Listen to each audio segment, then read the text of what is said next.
Hey, Amity Middle School, it's Pilar Swanson, your art teacher. Yes, I still exist over here.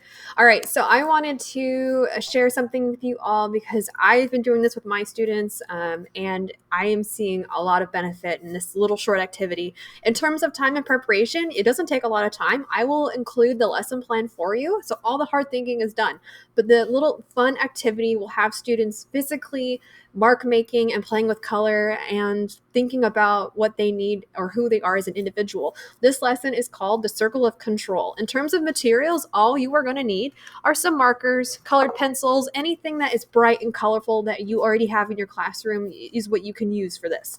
All right, so this is what you do to get started.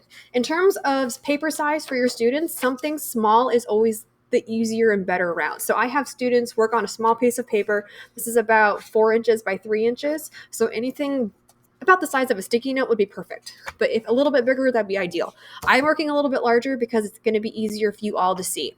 All right, so this is what you do. You're going to have students take your little piece of paper and you're just going to ask them guided questions as they are making colorful marks on their paper. You're going to ask them to make marks that could be happy. Make happy marks. If you're feeling wiggly or squiggly, put some squiggly marks. What about an angry mark? Or maybe ask them if they can't figure out what shape that mark would be or that emotion. Just put down blobs of color. Or maybe relate it to the color, to how they're feeling. Like if you're feeling kind of agitated, angry today, what shape or what line would that be? How would you interpret anger? What about sadness? The whole goal right now for this little activity is to get students to put color down in shapes and lines and to just fill this little piece of paper. All right, some kitchen magic, bam, got one done for you. All right, so the next step, what you're going to have them do is you're going to have them take a pair of scissors and you are going to have your students cut a circle out of the middle of their paper. And it is critical that they don't cut into the paper, but leave it as whole as possible so you can show them how to fold their paper in half.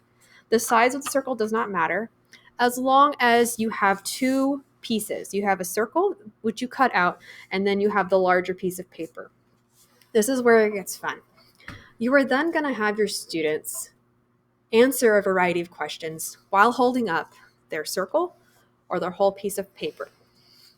Your circle represents your circle of control, things that you as an individual have the ability to control. The whole piece of paper are things around you, what you don't have control. So here's a couple of examples of some guided questions. Can you control the weather? No. Can you control what you wear? Yeah. Sometimes depending on if you have a job or not, like what kind of job. Then you can ask them more personal questions in terms of what they can control. Can you control the color of your skin? Can you control someone else's political beliefs? Can you control how you react to other people's comments? Can you control COVID? Can you control how you react or engage with COVID? Always tie it back to how your students can check themselves. So at the end of this lesson, have your students hang on to this and have them hang on to their circle so that they have a physical reminder of what they can control. This activity has been super awesome because students are going to be able to not only see, but think about what they have the ability to control. So if you have any questions on the lesson at all, feel free to email me, but have some fun with your students, guys. Bye.